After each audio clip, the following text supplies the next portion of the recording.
Hello, everyone, and greetings from the Naval Postgraduate School in Monterey, California. Welcome to our university's Secretary of the Navy guest lecture series. I am Commander Clay Herring, a program officer in the Electrical and Computer Engineering and Applied Mathematics departments. I am honored to be your moderator today on the 245th birthday of the United States Navy. These lectures are a featured part of the NPS student learning experience at NPS, exposing students and faculty to prominent speakers recognized as distinguished leaders in their field of expertise. Our two guests today have led groundbreaking efforts on behalf of the Department of Defense to accelerate the delivery of artificial intelligence-enabled capabilities. Today, our guest will provide a talk reflecting their experiences and insights from leading AI efforts in the DoD. At the conclusion of their remarks, they will answer questions from a team of students who will each ask a question of their own.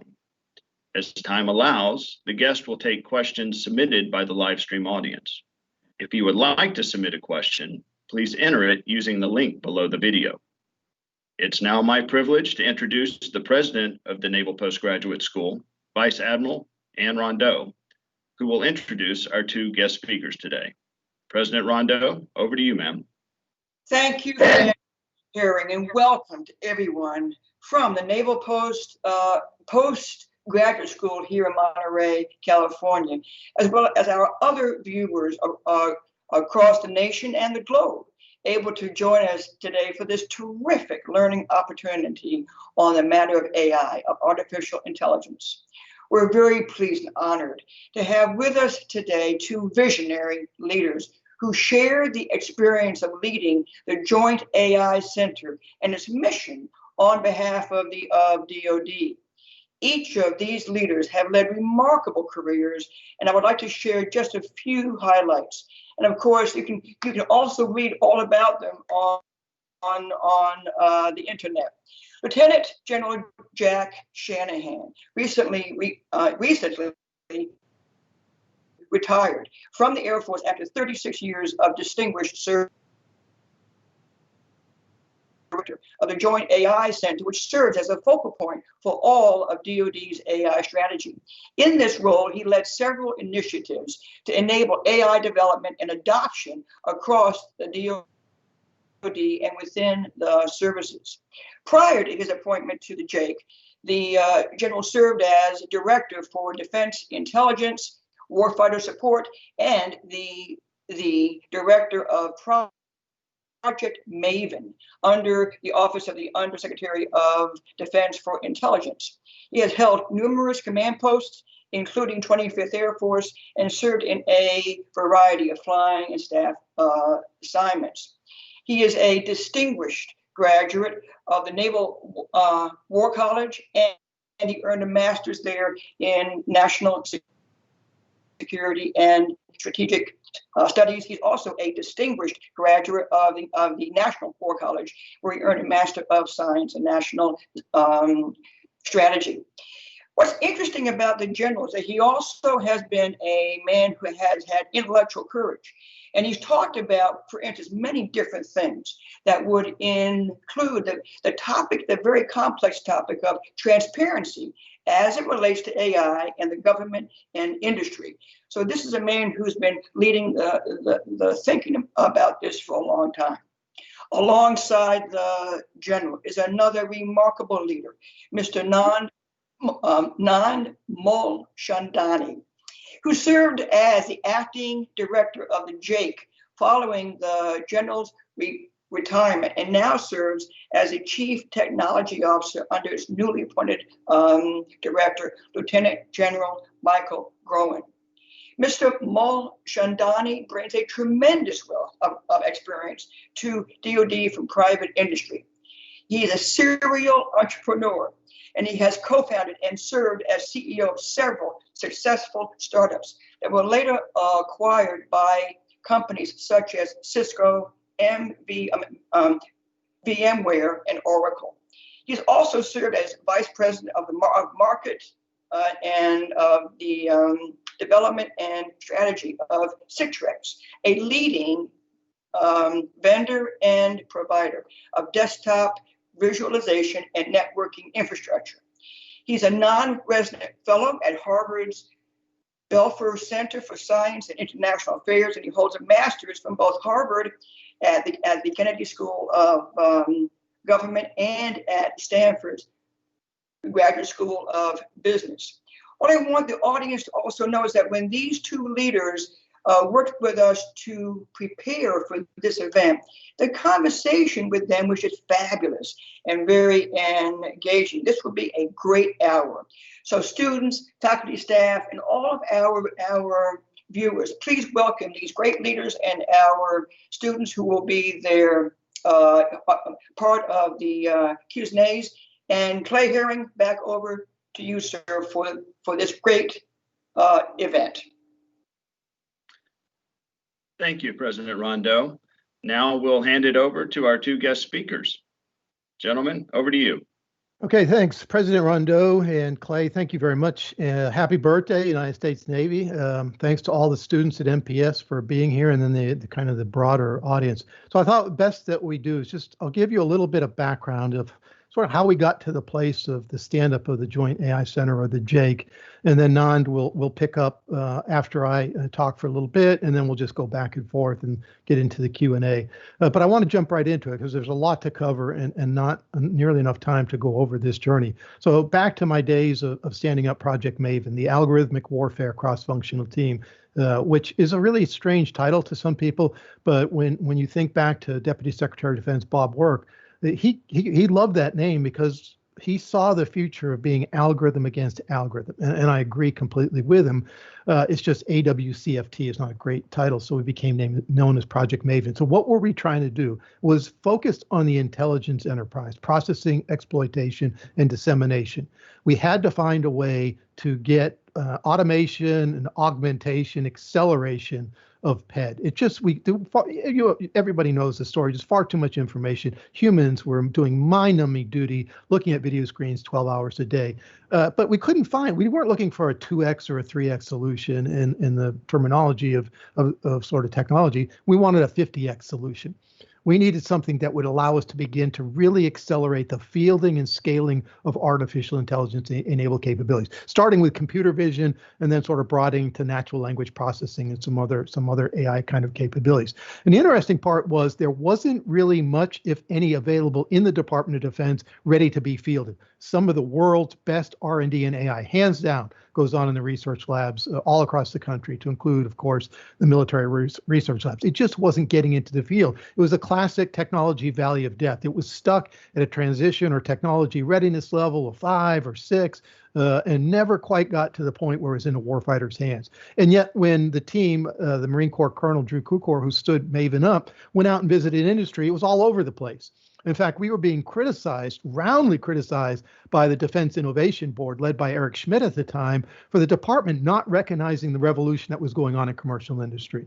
And we knew we had to get that capability and bring it in. And we weren't looking to design the technology ourselves. We were going to take it and adapt it for our military purposes. And that's what we got started on. It was all about accelerating the fielding and scaling. Right, so that gets me to the next point. In the last 5 years, there's been this incredible growth of innovation organizations across the Department of Defense. Look back to the early days of DIUX, Defense Innovation Unit Experimental at the time. The Air Force has Kessel Run. You had SOFWorks down with the Special Operations Command. Then you stood up AFWorks. You had the Defense Digital Service. And I could go on for about 5 minutes, but they all sort of sprouted up under very strong personalities, sort of force of personality. And they were mostly hand-picked small teams. And they were very good at going after a niche problem, finding a way to help bring in commercial technology and solve it. But that we just not scaling for the entire Department of Defense. We didn't want to do anything to detract from the great efforts those organizations were doing, but by themselves, they were insufficient to really begin to scale AI for the Department of Defense, which is why after 2 years of doing Project Maven, it's still, the state of technology is nowhere near what we'd like it to be, but we saw enough. The results were promising enough that we knew we then had to stand up something to go across the entire department. As I say, from undersea to outer space and cyberspace, from the back office to the battlefield. There is no mission in the Department of Defense that will not be enhanced in some way by AI. Now, the hard part is figuring out how exactly to do that. So we were given what I would call the classic DoD charter. Here's a memo, go stand up an organization to change the way the Department of Defense brings in artificial intelligence and scale it. And by the way, you have no people, no money, and no place to work. Go ahead, go at it. And that was really the journey we started on. It was very, very challenging first 18 months. Some of the hardest work I've ever done. And I was somebody that had done Project Maven. Was I the best person to do this? I don't want to answer that question because the answer is probably negative, but I was the only person that could do it, having done Project Maven and wearing 3 stars. And so we struggled to get going at first because I did not have the luxury of by name requesting people like a commercial company would build a small team, bigger team, and bigger team. We had the team that the services were giving us in onesies and twosies. And so we were all in about the same place, a little bit novice, some greens. I knew where we wanted to go. I think everybody else kind of thought they had a similar vision. Turns out we had a lot of work to do to get going. So we got started on that in June of 2018, and we went from 5 people and just scraps of money to a $1.3 billion budget over the fight up right now. I think the latest number, Nand can confirm, it's around 200 people, including contractors. And really, it's off to the races as far as I can say. So the last thing I'll say in this long journey is in the last year and a half before I retired, and I'm very proud of this. The single most important hire I made was to bring in Nand Mulchandani as the Chief Technology Officer. He changed the entire organization from the beginning. All of us were good in some way, shape, or form as military officers and civilians and contractors. But what we were missing is that key commercial component.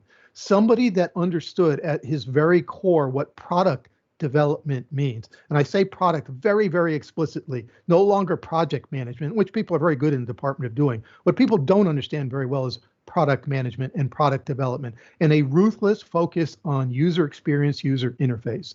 And then this idea of leverage, which Nand can talk for hours on, of how does a 200-person organization, as proud as I was to have 200 people, it's not enough to change the Department of Defense. It's got to be about leverage, and that every single thing that JAIC does, including the technology, well beyond the technology, strategy and policies and the policy of autonomous weapon systems and test and evaluation and how do you do AI ethically, those are all products. Those are all products that JAIC should be giving to every single organization in the Department of Defense. And really, at its very core, and Nand is playing in such a major role in this, is building a joint common foundation where anybody else can come in and get access to the data they need, to the DevSecOps tools they need, to cloud environment, to platform as a service, on and on and on.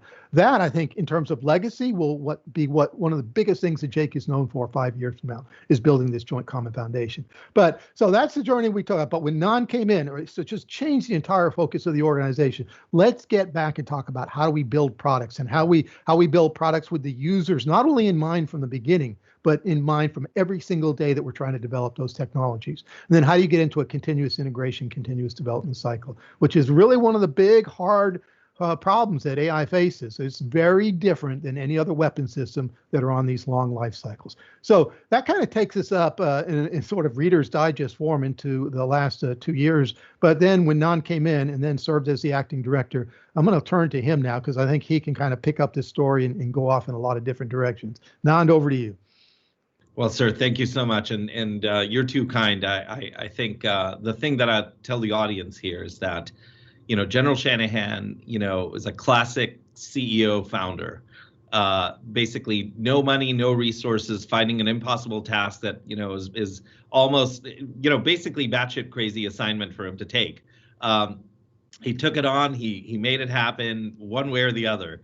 And I'm telling you, the legacy and sort of, I call him the founder of AI for the DoD, and I truly mean it, which is he typified the best of what you would do as a founding CEO. But what was interesting is when you look at the mission that he was given, right? A bunch of, not enough money. He didn't actually get money early on. A bunch of detailees, outsourced product development, people who actually didn't have any coding skills or product management skills on that side, no enterprise sales team. I mean, literally, this was a crazy assignment. But the work that he and I did in terms of teaming up between the experience of the customer base, combined with the best of what product development does, I think that was sort of the most powerful combination in our mind. I'll be very quick because I want to hand this back over to the general for there's so much more to talk about in terms of AI. The angle that I take to this problem is that the software industry, it's a multi-billion, trillion-dollar industry where we have now, I wouldn't say perfected, but there are repeatable patterns and models that you can apply to developing code and technology. The thing that I keep reiterating over and over again, having been here now for a year and a half, is that we at the DoD should not be immune from any of the big secular changes going on out in the world. When you look at any industry, whether it be financial services, transportation, et cetera, manufacturing, the best companies in the world, the most successful companies in the world, are actually software companies. They just happen to be in a different place, right? When you look at a Goldman Sachs or a FedEx or a Southwest or somebody else, the world category killing companies, those are companies that are software companies at heart. We at the DoD need to be at that level of game for us to be competitive. The world is changing from what we call a hardware-centric to a software-centric model.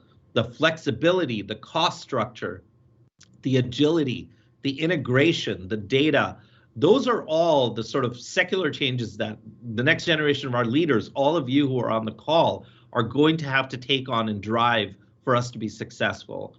The second piece that I'll say is that AI, in some sense, now that the JAIC has matured, we're about 2 years old now, the journey that General Shanahan took us on, and now General Groen will be taking us on next, is we're finding that AI, in some sense, is, there's still some huge issues with AI, the brittleness, the fragility, a whole bunch of other things we'll talk about in a second. But AI has become the excuse for us to do a lot of the foundational work that we have actually not paid down. It's technical and product debt that we have incurred here at the DoD that we need to pay down. So in some sense, the joke is that the work at the Joint Artificial Intelligence Center on a day-to-day basis is actually the joint sewer and pipe fitting center, because we're laying the groundwork for getting all the data flowing before we can actually do the AI. And so that's been sort of the exciting challenge. But the last point I'll make is organizationally. So when you think of how we build software companies, General Shanahan pointed to this point, is what's called the business model. The core of every great organization and company, for it to be successful, has to have at the heart of it a successful business model that you can implement. So I encourage you, as you look at any company or organization that you admire, don't look at the optics of what they do sort of on the outside. Go to the heart of the business model and how to structure it. And one of the things that General Shanahan and I did together was, how do we create a business model? And I don't think it's still fully formed yet, fully done. But you have a business model idea and a thesis as an operating plan on how you create things like leverage. 1 to 100, 1 to 1,000, 1 to 1,000,000, 1 to 1 billion leverage is where the money actually starts. This is where you win and lose, is through these business models and changing. How do you apply that mindset to problems that we're facing here? So these are a couple of thoughts here. But sir, back over to you, because the story's not fully done yet. Well, yeah, just a couple of things, and somebody goes straight on to something Nand said. One of the most important concepts that I could ever have thought about, and I didn't until really he came in the door, this idea of technical debt, which is something they will talk by the minute in commercial industry. But what it really means is, when I get back to the Joint Common Foundation, all the hard groundwork that must be solved in the Department of Defense that is not anywhere close to being solved yet. We want to talk about autonomous weapon systems, and one side wants to get straight to killer robots. I'll tell you, we're nowhere close to that right now because we don't have the foundational elements solved. Right. We could go out individual organization by organization, bring in a company from Silicon Valley, and I use that just a term, could be Austin, Dallas, wherever, and they could go solve your individual problem. It does not solve the foundational elements that are broken in the Department of Defense. If anybody caught it, the department just put out through its chief data officer, its data strategy. That is as essential as anything we're doing in AI. If you go back to where is AI based upon, it's based on data. right? Some people say data is the new oil, and I say, well, I call it mineral ore because there's a lot of crap in there that you have to filter out. There's a lot of impurities before you get to the gold that's in there. But you want it all available for somebody to play around with. There's so much that has to be done on just a software side that we're not fixed yet. So that was something I think ask all of you to consider as you want to talk about skyboards, but we have some work to do to just build sort of plumbing, as Nand said. Two other points, and go back and talk about some other things. First of all, sort of the model that we built in the JAIC, and that is centralized direction and decentralized development and execution. People say, why do you need the JAIC up at the OSD level? Because the people that have studied this and have done it in industry and the real world, as they say, and I believe the DoD is the real world, you have to have a centralized element of this to standardize some things across the department, or else those 1,000 flowers will keep blooming, and then each of those flowers would wither and die individually. This has to be done as an institution. So centralized development, or centralized direction, decentralized development, experimentation. And this has been described by some in hub and spokes. I go, let's actually look at it as a spider web, and the JAIC in the middle, but there are thousands and thousands of individual nodes all connected with each other, none that rely exclusively on only one other node. They're all part of the same network of networks. That's a better model than hub and spokes. So let the JAIC build all those hard problems or solve those hard problems, like we need an ethics strategy for the Department of Defense, or ethics policies. We have to do T&E. Let us go after that as a community of interest, and then anybody comes and pulls that product off the shelf in whatever they're doing. And so kind of related to that, the other thing I wanted to mention was, can the department do this? Right? You have innovators all over the place in the department. They're there. They need an opportunity to be innovation. When I talked about those individual organizations that are sprouting up, it's a combination of bottom-up innovation and top-down pressure and advocacy. We do need more senior leaders who, one, understand what this is. So it's not that they're not advocates for it, they just don't understand what it is and what it's not. And then if you have pressure from both ends, sort of the middle will begin to sort of come along. So I actually think it is possible. This is where people will challenge me on this, and they're right to challenge me. The idea of having a startup culture in the entire institutional bureaucracy known as the Department of Defense. If you do something well enough and fast enough and long enough, over time, the culture begins to change. It's not overnight. It's not in a year. It's not 2 years. It's not 5 years, probably 25 years. But it requires a generation upon generation of leaders that are really focused on how to get this right. You're out there. You represent those innovators and by being out at MPS right now. And all of you on this call probably have that experience. What you're looking for is someone give you an opportunity to succeed. And what I would give the people in the JAIC, and I definitely gave that to my glass-breaking disruptor who was leading Project Maven, was top cover. Because he was going to go out and you couldn't do it any other way. You need disruptors to get this going. We're beyond the disruption phase in some areas, but in some we still have some disruption yet to do.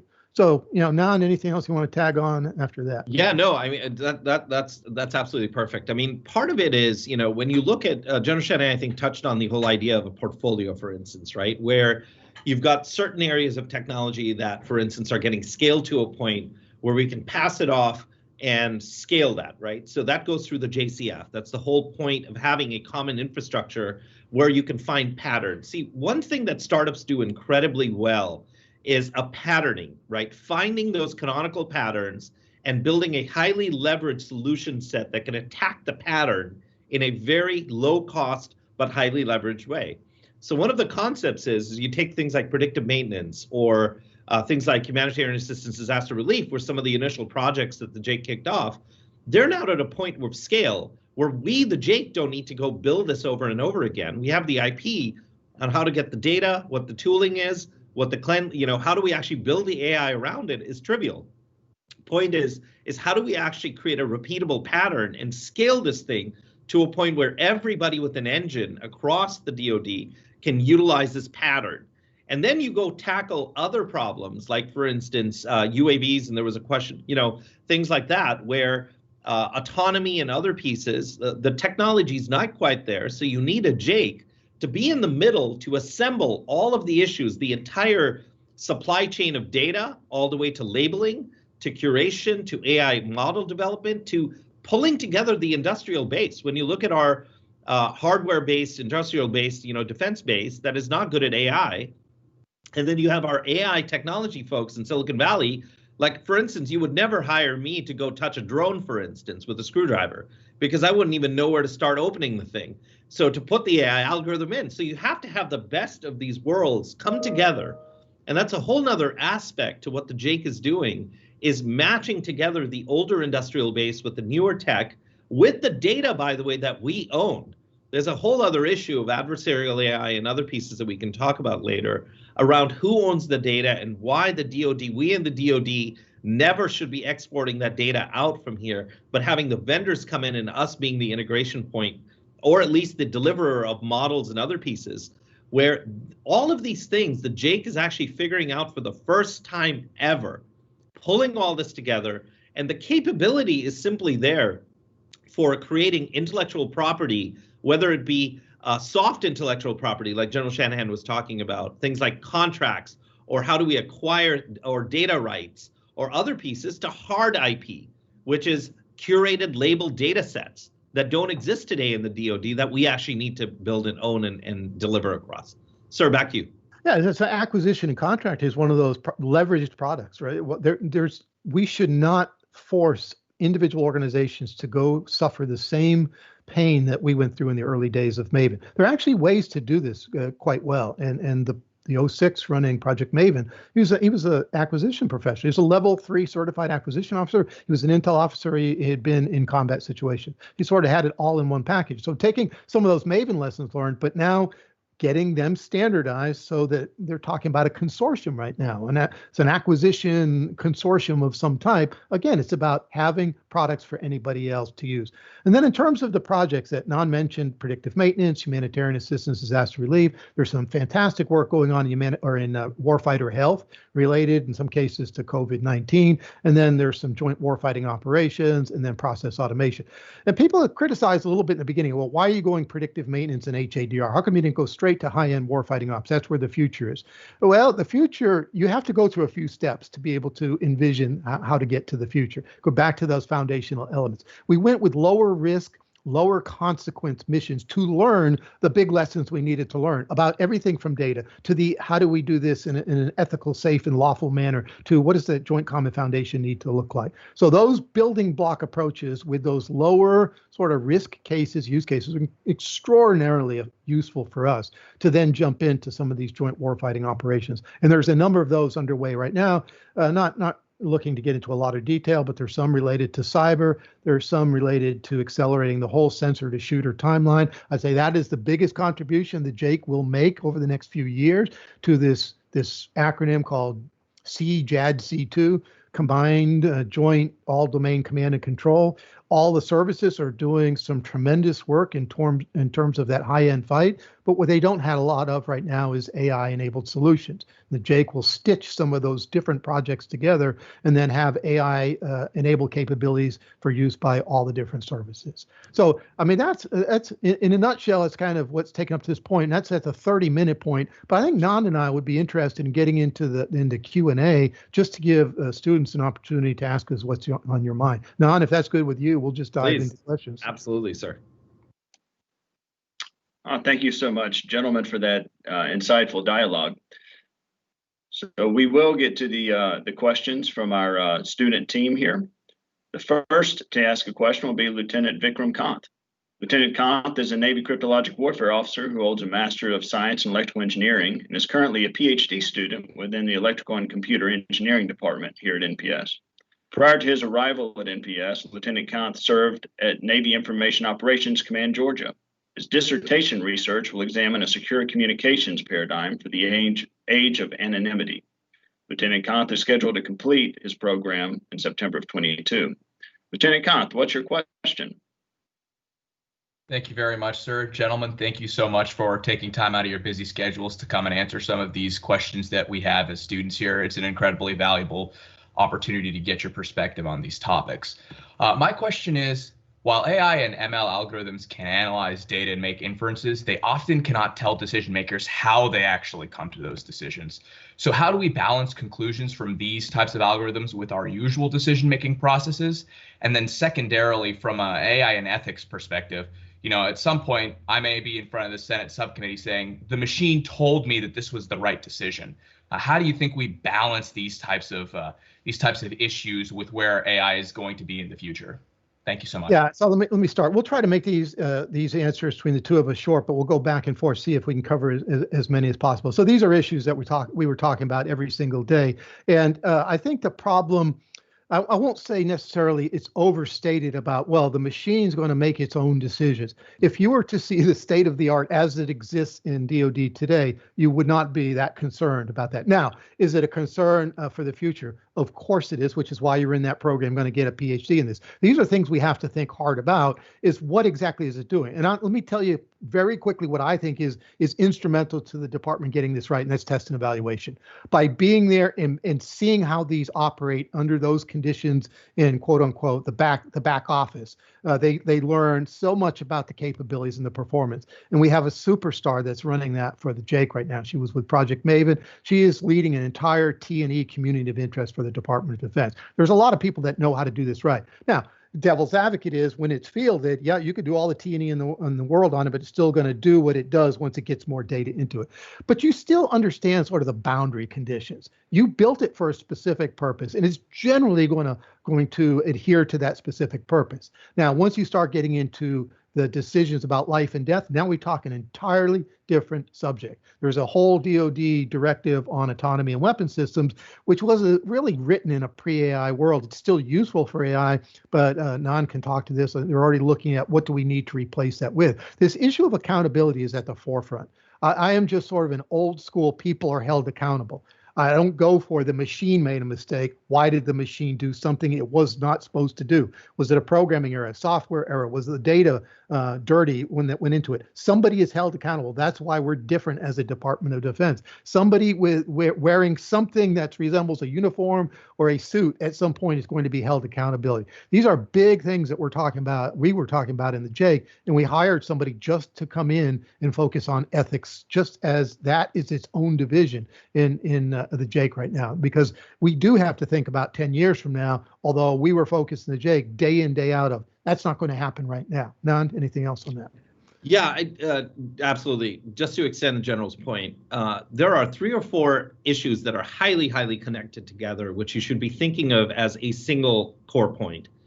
Testing, ethics, explainability, and security are all actually interrelated points. The sort of phrase that I have is, if I can't explain it, I don't understand it, I can't test it. If I can't test it, right, I can't secure it. And if I can't secure it, then I can't deploy it, because the last thing we need is to give a weapon system or an unpredictable software system that under conditions that are very different from your test conditions, even our own warfighters could get harmed or actually use the weapon systems in a way that doesn't create the desired effect. So sometimes when people say, why is the JAIC, for instance, why do we have a testing group and an ethics and policy group and a product group and a security group all in one organization? The reason is these things are really, really tightly tied together. And General Shad, the other second point I'd make is that's the reason why we haven't deployed systems, obviously, in autonomous mode right now, is because right now most of the stuff is our cognitive assistance, which is where we're going to go with. When you actually look at the vast majority of AI that is even being used out there in industry as well, the joke that I have is, right, it's if you buy something that an Amazon AI recommends to you based on what you're looking at, or a movie that Netflix recommended to you and your spouse to watch, when the kids are asleep, and your spouse turns to you and says, wow, that movie really sucked. Well, all you'd have to do is, in my case, buy her a nice dinner, hopefully, to make up for it. But you don't get that level of leeway when you're dealing with a weapon system. So a lot of the work will lead up to it over time to build confidence in the technology. But to General's point, we are nowhere near that phase just now. Over. Thank you both very much, gentlemen. All right, thank you. Next up is Master Sergeant Travis Hollingshead, who is a Marine Cyberspace Chief, Network Warfare Operator, Weapons and Tactics Director, Mission Director, and Cryptologic Operations Chief, pursuing a Master of Applied Cyber Operations degree. Prior to coming to NPS, he served as J38 Fires and Effects Division Mission Director at U.S. Cyber Command. His research topic is titled Insider Cyber Kill Chain, Insider Threats and Potential Mitigations. Master Sergeant Hollingshead is due to graduate in March 2022. Master Sergeant Hollingshead, what is your question? Well, before we go there, I have a surprise visitor here, hey, Lieutenant General Groen. Master Sergeant, you can't get away from me. I'm just here to raise the pressure on you. So I hope this is a good question. Over. Well, now that I know you're sitting there, sir, let me file through here now. Well, actually, now that I know General Groen's on the line, I'll actually ask a question regarding talent management, because I know he and I have had multiple discussions on this particular portion. So talent management is obviously an ongoing issue and an ongoing challenge for all military services. Identifying and selecting talented members for positions in key organizations such as the JAIC is a component of building a successful organization. How do you foresee the role of active duty military members within the JAIC evolving with the current environment? As the general mentioned earlier, struggling to get individuals, you can't really by name request them. How do you foresee that evolving over the next few years? Yeah, thanks. Mike, great to see you. So Mike Groen now running the JAIC, better looking, better sounding, smarter than I am. He's going to take that organization to entirely new levels. But it's funny seeing the 3-star come in to supervise the Master Sergeant there. Look, your question is just yes, grad to boot. It's an incredibly important question that I wrestled with from the very beginning, because I didn't have that opportunity. I thought in sort of this counterfactual a year and a half down the road, saying, what if I had started by saying, boss, I can't do what you asked me to do. I cannot do it. Stop, freeze frame, let me go out and list by name requests. It will take us another 2 years, but we're going to build a team and do it right, or do it differently. And right's the wrong way. That's not fair. That was not the right answer, because we had to get started. This is about moving fast and then building the team. So it was something we really could have done better from the beginning. Now we have lots of opportunities to get it better. So the JAIC is doing a variety of things, including responsibility for coming up with an AI education strategy and implementation plan, which they've just delivered to Congress. That's a big part of what the JAIC is trying to do. The other thing we didn't get right at the beginning, and somebody pointed this out to me not very far after we stood up, is where's the enlisted force? Didn't have it because I didn't have the billets for it. Simple as that. No other reason for it. We just took what we could get at the beginning. There must be mid-level, senior level, junior level enlisted as part of the organization. This AI is rank agnostic as far as I'm concerned. You know, we tried to make it an environment sort of like a Silicon Valley environment where you have casual clothes and everybody's on a first name basis. It's hard to do in an environment in the military. But the more important point, sort of the crucial point, is you've got to bring in talent differently. And this could go on for hours in terms of how do the services go out and recruit differently? What talents are they looking for? Like the Air Force has done, they're now paying people for coding skills as opposed to just paying them for language skills. What a great idea. So if you recruit differently and assess differently and train differently, then give advanced training differently, and on and on and on. There are cyber analogies here, but they're not perfect analogies. There's a lot there on cyber that we can model from, but there's a lot there from other career fields across the entire one. So the big part is what the JAIC is focused on is officers, civilians, enlisted, National Guard, reservists, contractors. The JAIC could not have done what it did in the first 2 years without all of those working together across all the services. So talent management is so important to this whole equation. There's a lot going on in that area. There's a lot more that has to happen. I don't know if it was you, Master Sergeant, somebody else asked a question about Digital Service Academy recommendation. Love it. Right? There are all sorts of things we ought to be doing to bring in people that have more of a background in this than people like I had. I didn't have much at all other than Project Maven. None, anything else on that one? Yeah, the only thing I'd add is the fact that when you look at, for instance, how the JAIC is organized right now, we pattern it on a enterprise software startup effectively. So on one hand, we've got our missions team, whose job is really to focus on the customer needs and requirements. So we think of that as our enterprise sales team to go find the canonical customer patterns out there. To your question, the idea is having people from a variety of different skill sets, different services, different, rank, different experience levels, different sort of modalities of what they've worked on. Having that talent at the JAIC, is incredibly important to that mission. So having that diversity is actually a real positive. where you have both depth, but also sort of breadth in terms of your coverage off of that, because you're trying to be a center of excellence. And then on the other hand, on the products team, our focus is on building product managers. So we've taken one of our Marines, Dan Tedros, literally from, never having had product experience to now being an incredibly experienced product manager who's managing a line of products himself. But unknown see that participant is now exiting. That is the level of game that we need to bring to the table, both talent-wise, people-wise, and experience-wise. So do you want to? Hey, if you don't mind, I'll pile in because I think it's a really important question, Massar. And here's what I've observed in the limited time in the saddle here. What we need is warfighters, right? We need people who understand how decisions are made and how our decisions are structured. We can have all the genius data scientists in the world. They can't do this, right? You need somebody who can sit down with a fires expert. You need somebody who understands the rules, the outlines, the process, what data informs the decision. And then to be, because if you don't have that level of decision expertise, artificial intelligence applied to the decision is useless. And so this is one of the things in our dialogue with Congress. Yes, we will build an education pipeline for different work roles in the AI business, right? As a matter of fact, in the report that General Shanahan indicated, we just pushed up. We break down into archetypes of different, people who touch AI in different ways. There's builders, there's users, there's employers, there's, you name it. So each one of those skill sets, though, is necessary for us to have a comprehensive understanding of not only how to bring AI to the table, but what table to bring it to, and what the hell is it supposed to do when it gets there, right? And that's where having uniformed experts who have, who are really good at their craft, first of all, then have be able to extend that knowledge to the AI realm. I'll be frank, you can buy a contractor to do data science for you. You can't buy a fires officer to tell you how to integrate intelligence and fires in an AI.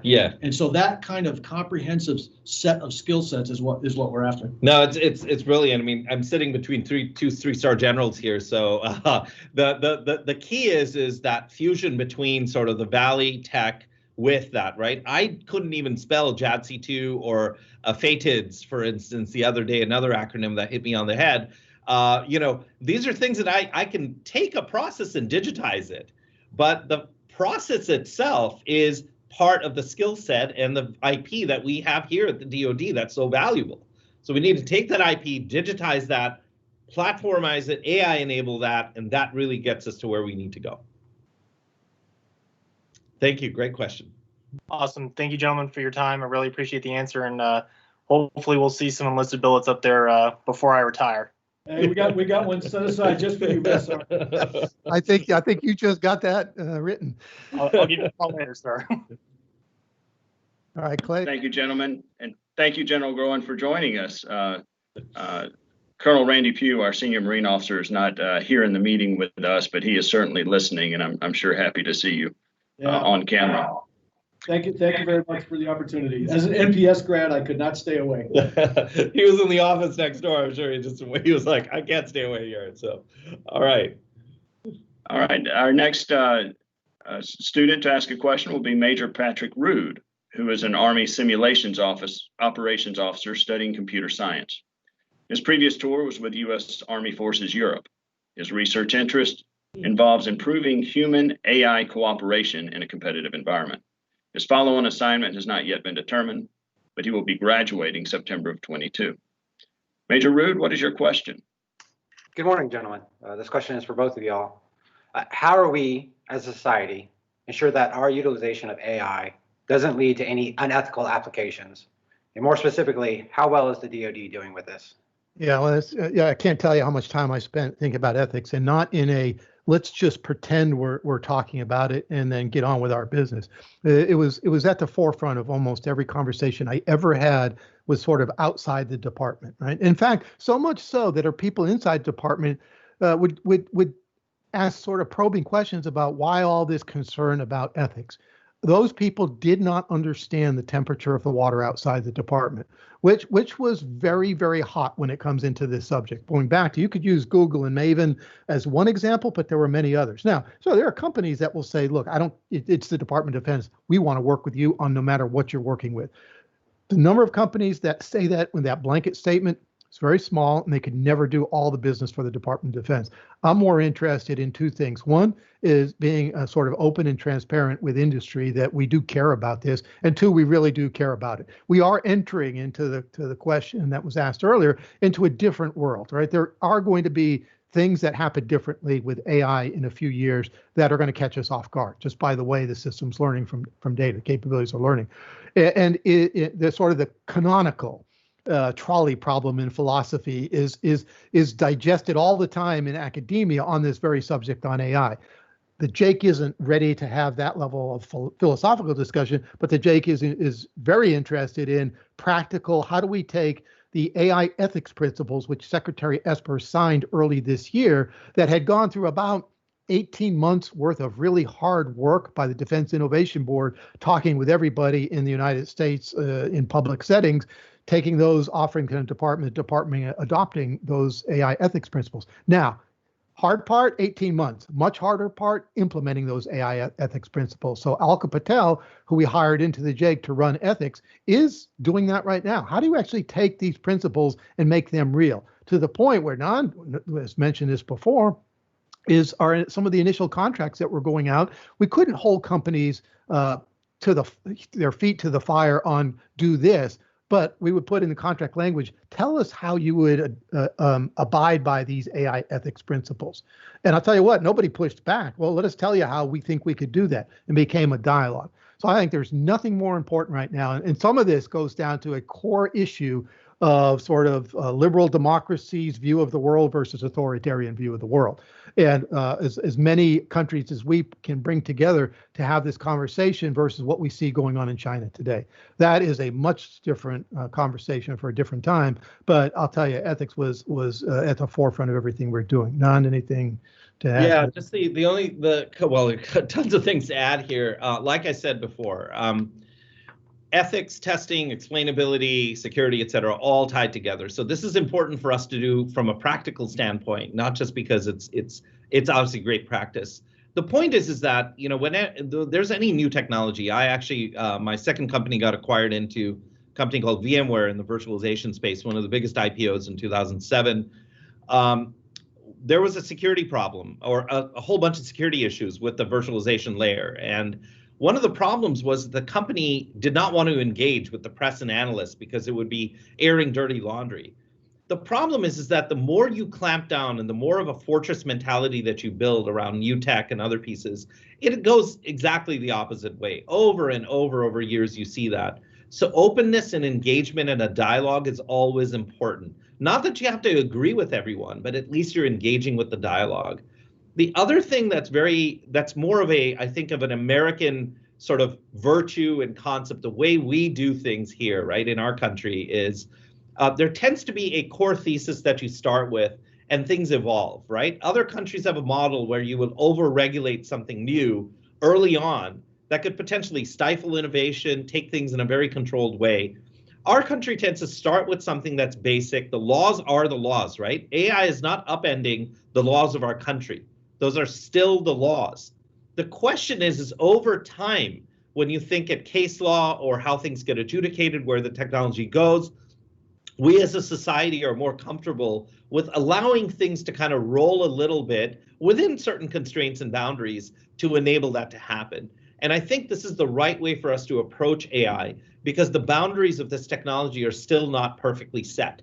And we need to allow that industry to develop without clamping down on the structure, because we may be prematurely, killing off certain benefits that we may get. Who knows where this will take us? Again, as long as it's within the bounds of the laws that we have, that we want to change very infrequently based on real evidence and real work there. So all great questions, but not a fully settled answer just yet. Thank you, Shanahan. Thank you. Next up, we have Captain Timothy Bettis, who is an Air Force intelligence officer enrolled in the Middle East Regional Studies curriculum within the National Security Affairs Department. Prior to arriving at NPS, he served as Chief of Collection Management for U.S. Air Force's Central Command. His thesis topic has not yet been determined. He will graduate in September of 2021 and report to Riyadh, Saudi Arabia, to serve as the Deputy Air Attaché. Captain Bettis, what is your question?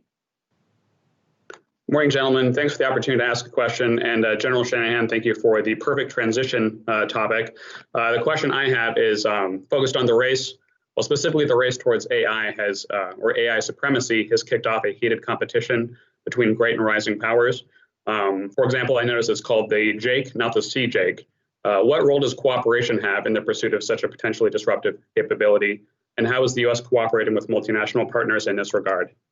Yeah, I think we have two other people ask questions, so I'm gonna try to go quick. But again, it's a fascinating subject. It's really important right here. And my personal approach on this was never to use the term arms race when talking about AI, because I don't think it is I think it's a very unhelpful sort of framing reference, because most of this is coming from commercial industry to begin with. It's not military versus military. And also always took the position that regardless of what China and Russia are doing, the United States has to get into this business much more than we are for our economic and financial or economic and military well-being. Our national security depends on it. Now, the fact that an adversary is moving fast gives us even more sense of urgency to get on with it. But to your other point, this was something that we took a whole part of the JAIC to focus just on your very question right there, working with allies and partners. And when I left the scene, I think the number was over 60 countries that we had talked to in various ways about.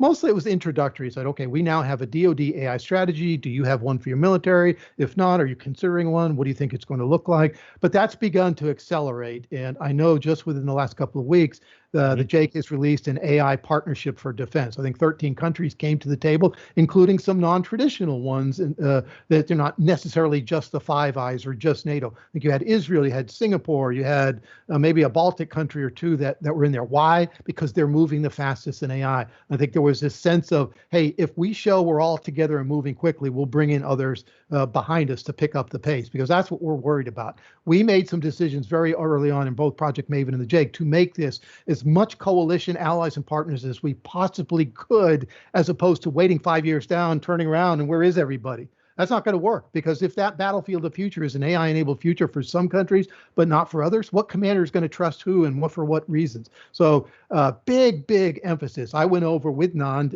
early this year, as a matter of fact, and spent time with NATO and with the European Union, which was enlightening, right? We don't see eye to eye in everything with the EU, but in terms of a framing point with ethics, right there with us. Nand was having these conversations right with his counterpart across the table from the EU. There's nothing that gives the United States a more inherent strategic advantage than working with allies and partners. Russia and China don't have that. I don't think they're ever going to have that. Nand, I know you're also passionate about this. Yeah, I'll actually take a different angle to complement what the general said. The two things I'll leave you with, two thoughts I'll leave you with is, wait till quantum and 5G and stuff kicks in.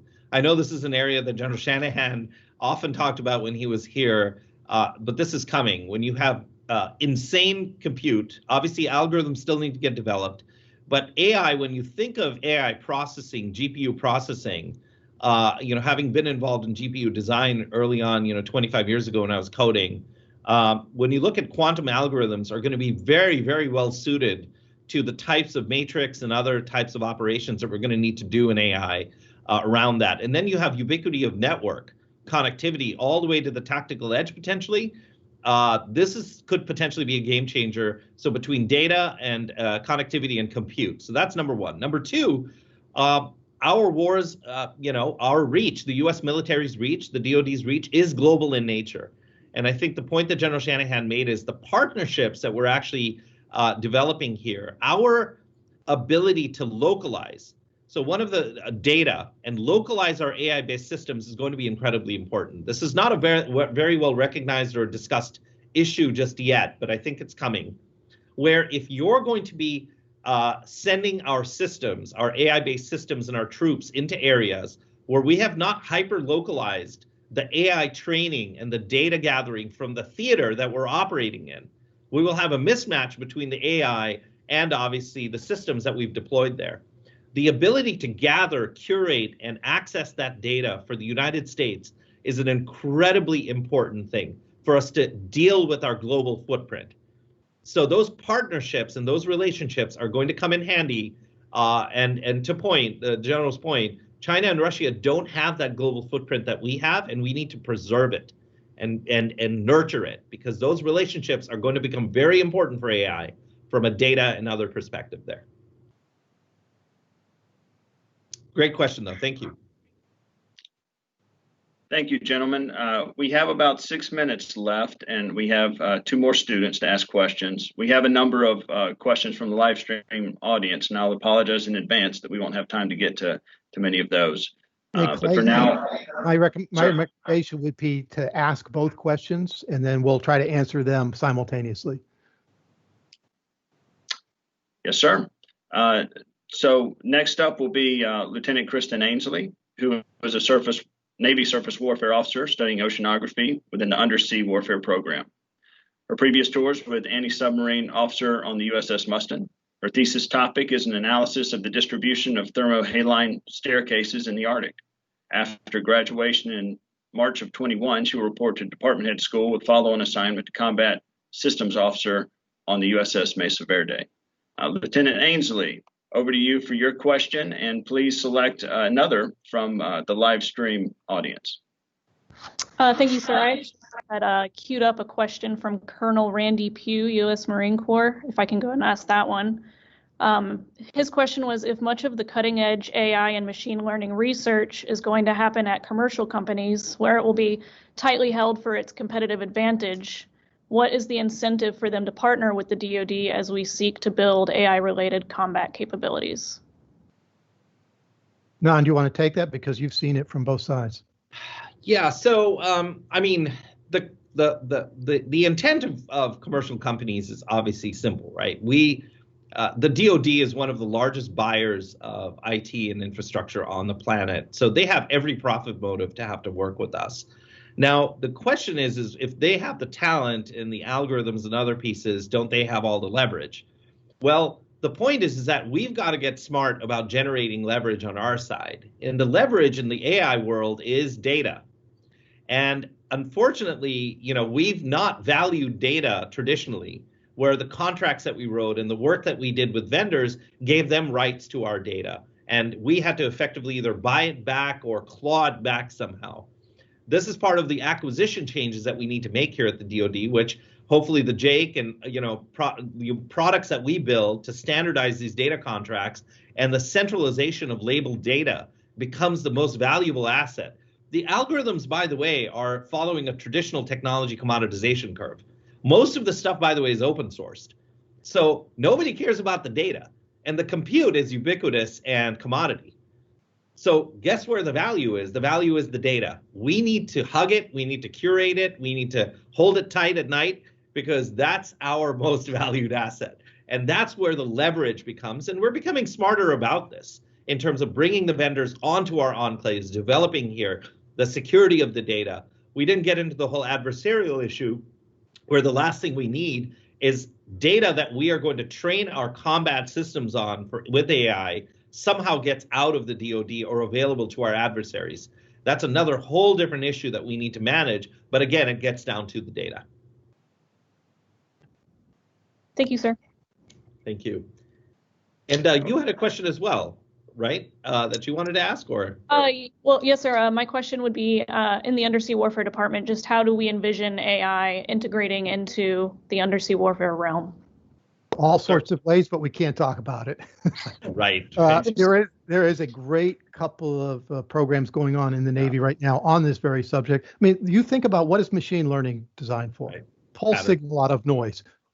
This is tailor-made for machine learning. And I'll just say the results are very promising in terms of what its capabilities are in terms of the undersea environment. And detections and things like that. I think you're also raising some broader points, which are equally important in this. Is can I use my forces differently if I have sort of autonomous capabilities that eventually become AI-enabled autonomous swarming capabilities, where they're actually communicating with each other? I can use fewer of numbers of them because we all know we're going to have budget crunches. We're not going to be able to put the numbers of big undermanned or unmanned underwater vessels. But what about the swarming concept underwater equally well, that are AI-enabled, talking to each other, communicating with it? I think there are so many ways. It's wide open. Back to what General Groen said and what Nand were talking about in response to the Master Sergeant. That's why we want the operators in the JAIC. If not at the JAIC, then at the combatant commands, where the JAIC is sitting side by side with them in this UI UX world of what do you really want to do with these capabilities? Well, I had no idea. I think that's the difference between Nand and I is we're not equally effective when we're in isolation. The value comes from us being together to understand each other's worlds much better. Having product developers and technologists side by side of warfighters is the most important thing going forward in the future. And I know we're out of time, but yeah, I know. Yeah, 2 o'clock. The only thing I'd say is think autonomy, think degraded environments, no comms environments, et cetera. So autonomy becomes really important. The other is, instead of actually the types of sensors that we're going to be building in the future, one of the big themes here at the JAIC is currently all of our sensor technology and AI that we're doing is based on things like, a human being able to see something or a human being able to hear something. Well, think of new sensor technology that we can develop both undersea and aerial that does not rely on human senses in any way. It's because the signals coming in can be processed by a computer system on the other end. So that becomes a sort of big change there over time. We are such visual creatures that computer vision just absolutely just draws us like moths to the flame, right? Yeah. The key to unlocking AI applications across the joint force, every warfighting function, is to close your eyes, right? That's right. And not think about what you can see visually, but think about streams of data. Right. And that takes a purposeful intellectual step away from the problem. That's right. Don't think with your eyes. Don't think with what you see. Think about data streams, and that's the key to unlocking. And start thinking sensor fusion, multiple data streams coming together, so you can build up the confidence level of what you're detecting from multiple different sensors, systems, packages. There's just so much more work to be done in this area, which then brings in the need to do a lot more experimentation and war games. Try this out in a live virtual constructive environment. All things that we've got to do. That is such. I tell you how important that point is we've built systems because humans were using the systems. The systems don't work nearly as well with AI capabilities because they're built for a different world. We found that over and over again with Project Maven. The sensors on one of the unmanned aircraft was built by the human limitations of its eyeball. It could have been a much different and better sensor. They said, well, nobody's ever going to need that resolution because your eyeballs. It turns out machine learning, computer vision really does need. We're reverse engineering the eyeball. We're reverse engineering the auditory canal. It's. All right. I guess our time's up. Yes, sir. The time is up. However, we have the ability to extend a few minutes on a question if yours will permits. My schedule permits. I'm good. Generally good. You have work to do. Okay. Go ahead. The final question will be from Major John Waits, who is a Army Civil Affairs officer studying information strategy and political warfare. His previous tour was at the U.S. Army Asymmetric Warfare Group, and he will graduate in December of 21. Over to you, Major Waits. Yes, gentlemen, thank you very much. Good morning, everyone. My question is, you spoke earlier in this discussion about the fragility of AI machine learning. I was wondering, could you speak more to the emergence of so-called deceptive information attacks, which are, attempts to spoof or corrupt machine learning systems in a way that favors the adversary by subtly altering or manipulating information that the AI system uses? And what is the future of trusted computing and shielding in light of this form of information warfare? Yeah, so let me start, and Nand, on your last part of that question, has some very definite things to raise here. So the bad news is AI is still pretty pretty fragile, pretty brittle, easy to deceive. We're seeing examples of that every day. And sort of the problem is after several thousand years or more of sort of development, we really still are creatures of being susceptible to disinformation. We haven't changed that part of it. AI can help with that. I would like to believe it can help with that, although we seem to become more polarized rather than less polarized. But the good news is we've been thinking about this a lot in terms of AI capabilities for defense, fake images, fake news detection, fake information detection, but also something I really can't get into a whole lot more in there, but you'll be very familiar with. How can we use this in offense? And this is that classic cat and mouse part of new technology. I look at this as a lot like electronic warfare.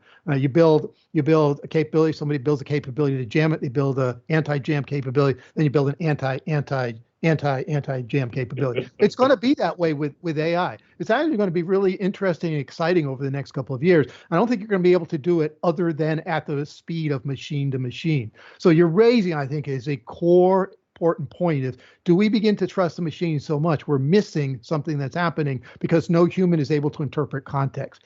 I think in some cases we're not going to have a choice. We have to get to machine at the speed of a fight in let's say, just pick a country, China, in 20 years. But there are some of those areas where we're just going to have to rely on machine to machine and rely on all the testing evaluation we've done to make sure it performs as advertised. But in the lead up to that, we have to be very deliberate about what's happening to us and what would we put in place to counter that. It's deception is as old as humans have been on this planet, and it will always continue to be that way. It's just getting nastier and easier to do with AI-enabled capabilities. You can see it playing out today. And what Russia did in the 2016 election was actually pretty crude overall, but also very effective from their point of view. All they wanted to do was throw friction out there and have people question the results they were seeing. That was it. Whether or not it worked or not, they just wanted people to doubt what they were seeing with their eyes. Back to what General Gronan was just talking about, doubting what you see, doubting what you hear. Let's turn some of this over to the machines, but train the machines a lot more deliberately so that they can perform at that machine-to-machine speeds. Nand? Yeah, putting on my sort of old computer science degree hat on is at the end of the game, when you look at logic-based algorithms versus AI data-driven algorithms, the big difference is it's the universe of the data set that you're dealing with and training with right at the end. And the question becomes is the more you constrain the data set in terms of what you're dealing with, the poisoning issue becomes sort of very different. It's the ability of putting a drop of poison into a glass of water versus a pond versus an ocean, right? Where the dilution and the effects of that poisoning are very different based on kind of the body of water you're dealing with.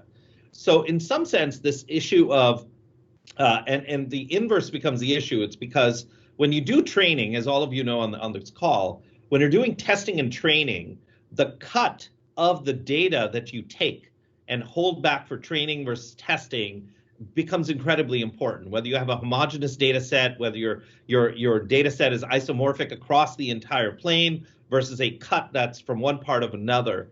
So there's going to be an entire science that's still very imprecise about where you take cuts of data from and how you do the cuts and the holdback of the testing and other pieces, the size of the data set, and going back to this issue of hyperlocality, which is the more focused you get on the problem you're solving, the better off you are in controlling the outcome.